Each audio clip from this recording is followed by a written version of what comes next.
Thinking Aloud. Conversations on the leading edge of knowledge and discovery with psychologist Jeffrey Mishlove.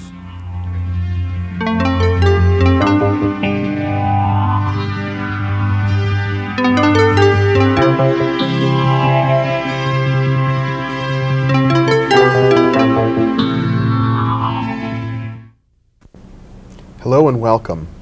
Our topic today is the Guru Principle, and my guest, Joseph Chilton Pearce, is the author of numerous books including Crack in the Cosmic Egg, Magical Child, and The Magical Child Matures. Welcome, Joseph. Thank you, Jeffrey. It's a pleasure to have you here.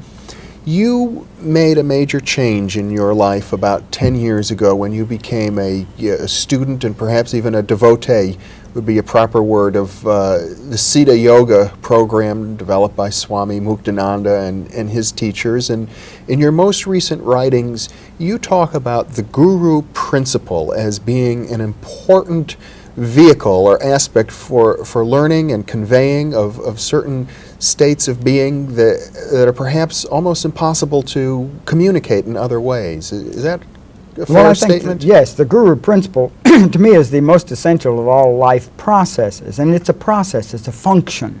But of course any function is a conscious function, any process is a conscious process. And that's what the Guru Principle is. The Guru Principle is the same as the bonding principle.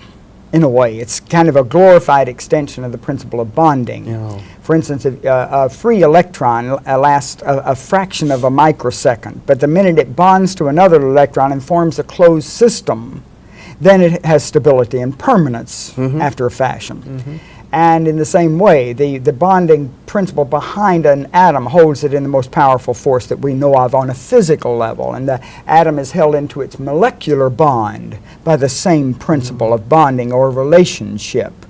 And the molecular held into its elemental and so on up to bodies and you and me and the whole universe, held within formal relationships by a power or force which is outside, over and above the relationship created, if that makes any sense.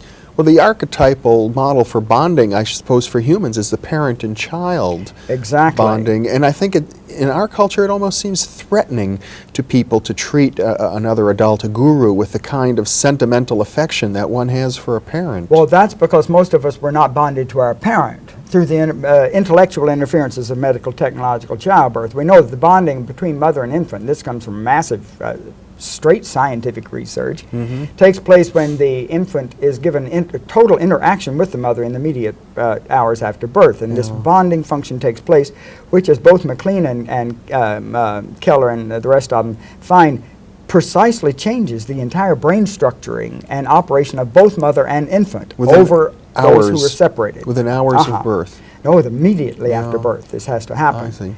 And it changes the whole, and again, here we're dealing with the limbic structure of the brain, the emotional cognitive structure, which is the core of the brain, right in the middle. It changes that whole structuring when the mother and the infant are brought into proximity with each other, and now we know that it's the actual proximity of one heart with the other, because the heart is a universal form of consciousness that directly controls the whole emotional cognitive structure of the brain. You write in your book how in other cultures, for Africa, for example, the mothers have a much closer relationship with their child. Well, they did up until about 30 years ago, and that whole pattern began to break down, and then we had chaos breaking out in Africa on every level.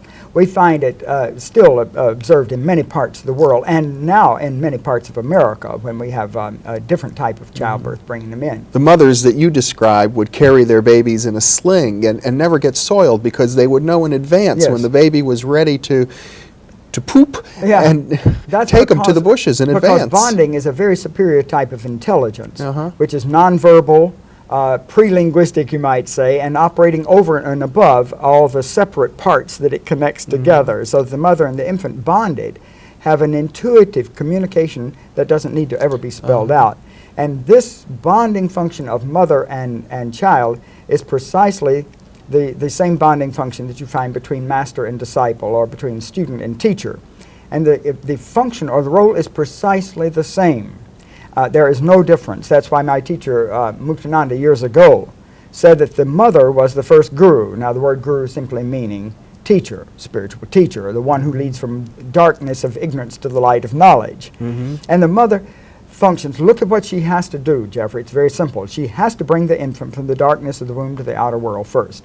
And then the infant is radically helpless, cannot furnish himself with a single facet of any information, can't furnish himself with information, with nurturing, with protection, with heat, anything else. Every bit of that the mother must give him. And we find that in the simple nurturing that the mother will automatically, spontaneously do, if she's given this bonding, which opens up what Paul McLean at the Brain Research Center at the National Institute of Mental Health calls inherent genetic nurturing instincts in the brain. She will automatically, never even be aware of it, furnish the infant with every single stimulus and trigger for intelligence and everything else it needs, and its growth will be very, very rapid and complete and perfect, and both of them will feel fulfilled. And this comes naturally to most mothers. Totally natural if she's given that interaction with the child after birth. If she's denied that, she goes into a depression we call the postpartum blues. It brings about an anger and resentment. It's lifelong from then on, shifts the whole operation of her brain around, and radically changes the operation of the child. Now, I can't go into all that because it's one, I've been invited by medical groups all over the world, including Oxford University, to address an international conference of obstetricians on this. So I've got my marbles put together, but that's a big, huge subject. Well, let's move over to the notion of the guru now. The guru, obviously, at least it seems obvious to me, a guru is not just like a mother. Anybody cannot be a guru. Oh, indeed, anybody can't be. But what the guru does is when we hit about 14 to 15, and the physical process is largely complete, see, when the body's largely complete, and we know the three brains are largely complete, myelination of the brains have completed, and they're not going to change anymore. So the whole physical apparatus is complete for dealing with an outer world. Biological growth. Or you might say physiological growth, you see, for dealing with this physical world. It's complete. Yes. So it can be refined past that point, but it's essentially complete. You have all the tools for it. And at that point, another energy opens up, which is an intelligence. It's the intelligence of all intelligences. It's the intelligence of the heart. And we know the heart has this profound interaction with the emotional cognitive structures of the brain and determines the way we relate to everything. So this intelligence of the heart that relates us to the whole universal process unfolds at adolescence for our integrating our three intelligences generating out of our brain, which are physical intelligences, that is the sensory motor, the emotional cognitive, and the intellectual that deal with physical process, must then be integrated into the next higher structure of intelligence, which is the intelligence of the heart. Now that gives us literally birth into a totally different form of reality, a new world, and that's the world within. That is, point blank, the kingdom within that we've always heard of and think is just some, pie in the sky, by and by thing. No, it's a direct biological, not physiological, but biological process within us. By biological, I mean bio meaning life, and logical, the real logic behind the life process. It sounds like what you're describing is what we sometimes call self-awareness. Well, awareness of which self is the big key. Now, this self that we're aware of is, in the beginning, an absolutely other. I think of Karl Barth. He placing God as the absolutely other. Well, the self in the beginning is as absolutely other as the world of the adult is to the tiny infant. Simply unapproachable. But the role of the guru is precisely as a mother. That's why we call my teacher Guru Mai, Muktananda's successor, Guru Mai, the mother teacher. Who also happens to be a woman. Happens to be a woman. And what Guru Mai does is that she literally reconnects the mind and the heart, because we all lose that connection, opens the heart to an entirely, radically new realm of intelligence. And we suddenly find ourselves moving into a different realm of consciousness. Now, in that, we are as helpless, and we're as helpless to do any of this. We can no more get into that inner realm on our own than the tiny child if he were delivered in the middle of Times Square and left lying on the street, could survive in that kind of an ambient. Well, are you suggesting that perhaps in the best of all worlds, when the child reaches the age of about 14 or 15, it would be appropriate for that child to have a guru relationship? Well, it would be appropriate for the child to have it long before then, because we know Bruner at Harvard Center for Cognitive Studies spoke of intent always preceding the ability to do. And we know in the 80% dissolving of the neural mass of the brain that takes place in adolescence, which dissolves all the neural mass not employed in locking into its models that it's going to, for actions it's going to need later on. It then has a very difficult time with those actions later on. And this is something that must go beyond conventional religious training. Oh, religious training, see, words have nothing to do with it. What what this new intelligence imprints to is the state of one who has completed that intelligence. So the learning from the guru hasn't anything to do with the guru's words. The learning from the guru is the guru's state of mind, their state of intelligence, which you imprint to beneath your level of awareness. There again we have the astonishing fact from recent research that 95% of all learning and memory built into the brain as imprints below our conscious awareness. They're automatic imprintings the brain makes according to the nature of the models given out there. The child does this in the first 15 years according to all of his physical models. Now, around adolescence, he looks for that physical model who will represent the great journey within, you see, which is the journey into a fourth level of intelligence. And only through that, Jeffrey, do we utilize the bulk of our neocortex, which is 5 times bigger than the 2 animal brains that it rests on. But how are those of us who have grown up in a kind of schizophrenic, unintegrated culture, how are we to be able to discern who is an appropriate person to serve that guru role? Well, the only thing I can think of is you just have to find out by trial and error, perhaps. I certainly had 2 spiritual teachers. They were both fine people, but I simply was tremendously limited and frustrated by them before I found my final true spiritual teacher. And I found my final true spiritual teacher was one who gave me the experience of the state itself.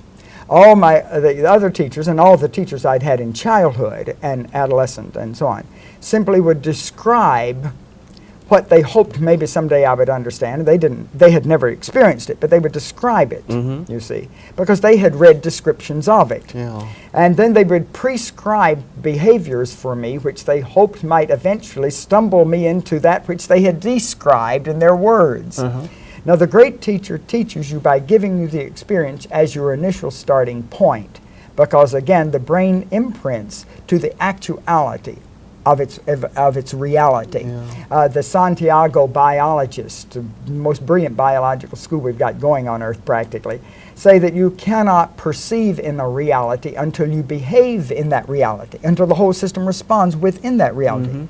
And intellect can't do it, you see, because intellect is a very narrow spectrum of intelligence devoted to deal with sensory motor process. And so it can't deal, it literally cannot transcend itself and deal with this other level of intelligence which is superior to it. Basically an emotional level. Well, this other level of intelligence is not just emotional. It has to do with the relationship with the whole universal process. The spiritual as well. Spiritual. Perhaps That psychic is the as well. Well, the scientific is a little way stop along the way. But what the teacher is after is to get you to shift your identity away from the body before they shovel it 6 feet under, and away from even your psychic subtle realms, because they are directly related to the body process and cannot self-sustain themselves without feedback. And they want simply try to get you to shift your identity to this, what they call the realm of the heart, which is a universal process outside time-space. It's I know a good way to put it. What the intelligence of the heart and the guru tries to get you to do is to shift your identity from product to process. Once you're identified with process and you have interacted with process long enough, you can leave your body, drop it off, and merge with process, and then you can create any number of products you want to. That's what really this evolutionary procedure is about. I found this in my studies, and it all really came to light in my past 5 months in India where I've been for. I just got back. What you seem to be suggesting, if I understand you, is that contrary to some conventional religious beliefs about life after death or reincarnation, that this doesn't automatically happen, that one needs to develop the capacity while alive to exist consciously independently of the body. This was known and accepted in all of European religious history until about the 14th century, with the churches making a non-person and destroying the works of Meister Eckhart, one of the greatest geniuses of Western history. They literally began the first part of a killing off of the whole realization of the connection of mind and heart. What Eckhart realized was you have these two processes, two functions. One is process, which is eternal, and the other is the product, which is in time, you see. Bodies, you and me, our personalities, our egos, are products in time. Yes. But the process which produces it, and this has its most beautiful corollary in quantum mechanics. See, quantum mechanics is the current best description of it, between the wave and particle dilemma, you see. So the wave is process, the particle is the product, and the product is highly unstable and never can be sustained long. You shovel it 6 feet under sooner or later. Now what Eckhart realized is that we must enter eternity, which means the process, in the instant moment of time now. Once entering eternity now, we can then play out on the timeline in product with total freedom and great joy and effectiveness and power. What happened after Eckhart was the church and all of European history, and this led directly to scientific technological process, took eternity out and put it at the end of time in the European psyche, which condemned mankind, to an endless timeline with eternity available to him, that is process available to him. His relationship with God, the Creator, available to him only at the end of time. And I can tell you it was the most horrible idea that ever hit human history, and it literally froze the European psyche into its terrible, darkest of all periods. Well, I'm not sure I understand your metaphor completely, but I do understand this, that there's enormous pressure in our society today for people basically not to accept 90% of what you're talking about. That's because we're conditioned to only accept sensory motor information, which is that information translated through the most ancient and primitive of our brain structures, the reptilian brain. That means we must deny all of the vastly superior and higher evolutionary structures of thought available through the other two brain structures. This is why we only, precisely what you just said, is precisely why we only utilize and use 5% of the neocortex that determines our true intelligence. Joseph, we have about 10 minutes left now, and I wonder if we could spend most of this time talking about the personal experiences you have had with your guru. These can be summarized simply. Muktananda had to work with my mind because I was so totally locked in my mind that my heart was surrounded by, I would say, in 50 some odd years, going on 60 years, of encasement, cement encasement, steel-clad encasement. He couldn't get to it. So he worked with my mind, and he blew my mind open. One of the first things he did was he told me that I was locked into identity with my body, and he simply gave me an experience of my subtle body 5 consecutive times in a row. He took me out of my body so that I felt myself in this totally free, subtle state outside body function at all. Now, people would send for the cart ambulance immediately. They would put me in the booby hatch and give me shock treatments if we talk about that too much. However, although there's quite a literature about it now. Again, the Santiago biologists who say you cannot perceive any reality until you behave in it. I could never have done this myself. You see, the great teacher teaches you by giving you the experience, and that's what we call grace, the gift of grace.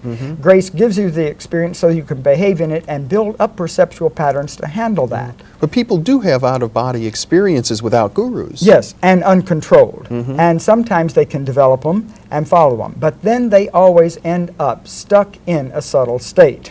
Now, my guru gave me about 2 years of incredibly exciting, awesome experiences of subtle states, which means all sorts of created states and other kind of realities and so on. And it was fun and games. And then I'd had that.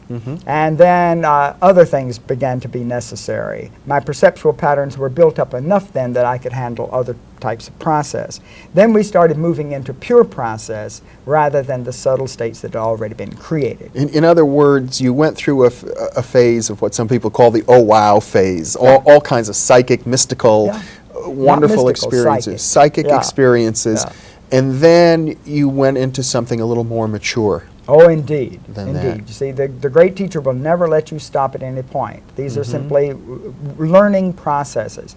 Then we began to really move into the high brain and deal with causal process, that is creative process as creative process. And this was an awesome experience, and a lot of awesome things happened for me. Again, none of this could I do on my own. All intellect can ever do is feedback on its own tape loops. These were given me. This was grace. Then Chivilasananda took over when Muktananda left this world. She'd been prepared for that role for 25 years. And the first time in human history that a woman has taken over the lineage of one of these very ancient and very powerful systems. Very awesome because, of course, Guru Mai concentrates totally on the heart, never takes her focus off that. And the intelligence of the heart is essentially the great intelligence of the whole universe to hold itself in unison. See, so it's, you might almost say it's a counterbalance to the strictly male intellectual process that tries to take everything apart and tear it up. Did you find having a young female guru all of a sudden created any problems? Not when the first time I had Shaktipat from her, and she put her hand on my head and blew me out of all orbits I'd ever known in my life. Can you define Shaktipat? Shaktipat is a descent of grace. That is, they put their hand on your head and pass their power to you, and a corresponding power in you, just like that, arises. Again, without the outer stimulus of one who's developed it, that inner inherent power cannot manifest. It follows exactly the same As far as pattern. you're concerned, this is not simply hypnosis. Oh my God. Sorry, I've been hypnotized. The difference is about the candle in front of the sun. Because when the Guru moves you into one of these states, or when the Guru is literally working on you to break you free from all of your entrainments to physical process and free you to the other realms of your being, it's too dramatic, it's too heavy, it carries right on into your daily life. When I had that first Shaktipat, I literally, had I not had 5 years building up to it, it would have scared the bejabbers out of me. Because I had the feeling that every bone in my skull fragmented, that my whole brain went flowing out into a huge universal kind of a swirl. When I came back to, for about 6 weeks afterwards, I had the feeling that her hands were in my brain, kneading it like raw dough, and it specifically changed my whole perceptual system. And now this initiated a process that lasted 6 weeks, did you say? That was just the worst part of it, as my perceptual system was overhauled, and my world has simply never been the same again. For one thing, fear simply dropped out of my life entirely. Were you at the ashram at I was this in time? India at that time. So I mean, it's not the sort of thing a person could have experienced in the middle of their working hardly phase at all. of life. You're dealing with the greatest intelligence there is. You're dealing with the intelligence of all intelligences, and it simply is never inappropriate. It's impossible for that intelligence to be inappropriate because it's my own intelligence. I will not move against my own well-being. Myself will not move against itself. Okay. Now the next thing is Chivilasananda started working on my heart. I got up to speak to that batch of obstetricians at Oxford. I'd always hated obstetricians until I met my guru and he took away hatred. And Guru Mai said I should go talk to him, and I got up there and this thing happened. I felt it from here. It flooded the whole room. I had nothing to do with it. I told them for an hour and a half of their criminal destructive activities. I was received with the greatest love I have ever been received by an audience, because my guru had bonded the heart, which is a universal process, to the heart of all of those. And that was her opening of my heart for the first time. And then there were intensives, these 2-day meditation workshops, when she comes around and puts her hand on your head, or sometimes simply sits in her chair and pumps the Shakti into you. She can do it from the other side of the globe. I've had Guru Mai precisely guide and direct me when I'm on the other side of the globe from her. But this particular time in December of 1983, she opened my heart. I identified with the heart. I fell into it. My body disappeared, and I and the heart became one function. This was during an intensive? This was during an intensive, and during the meditation of the intensive. And I and the heart became one, which it meant I fused with that God of the heart. And I knew at that point I had fused with the God of this universe. We had become a single thing. I didn't have the power to hold it. I may never feel that in that sense again in my life. I don't need to. Mm-hmm. She gave me that state to experience because that's the state she's in all the time. Now all I can tell you is for about 2 weeks after that, just the memory of that would flash up and I would burst into tears. It's a good thing I was in India at the time where that sort of thing is taken okay. And then finally in Houston, Texas, I'm skipping loads and loads and loads of things that our constant interaction. In Houston, she came around and this time she put her hand on my head and this time I felt my body keenly. I went nowhere. I underwent no altered state at all, just keenly feeling every cell of my body. And then my heart burst open. I felt this great shaft of energy go down. My heart burst open and flooded every cell of my body and it flowed out to the whole world. What it was ultimate power, literally the ultimate power of the creative process. Ultimate love, ultimate concern, ultimate nurturing and care, and just simply the ultimate intelligence of the whole system, and that was my own true self. And it must have required a surrender of some kind on your part. Boy, I said, this is it. You know, you can have my little pipsqueak intellect, whatever bit of ego I've got left, get rid of it. This is the big experience. What she said, and I heard her say it very clearly at that point, she said, this is what I have to give you. This is what I have to give the whole world. And then she said, we're here to make love real, to make love concrete. Now, your particular guru now, Guru Mai, how many individuals can she work with in the same intense way? Hundreds of thousands. Hundreds of thousands. Because she is in the realm of the heart, which is non-localized, a universal process. It's not limited to time and space. And again, the best model of this, and I'm not just trying to sound erudite, the best model for this is in quantum mechanics.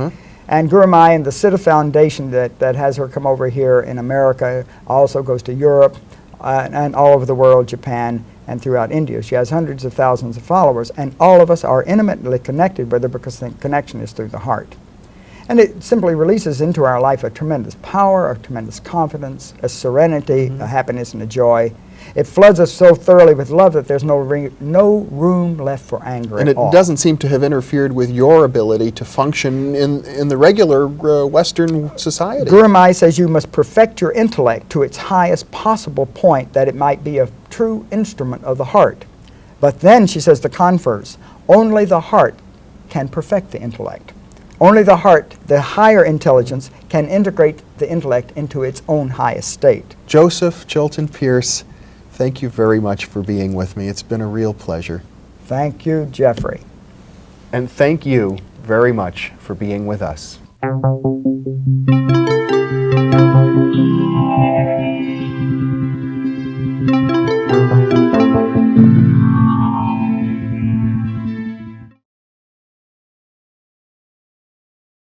I imagine that by now many of you already realize that, in conjunction with White Crow Books, we've just launched the new Thinking Aloud Dialogues book imprint, and our first title is There Life After Death?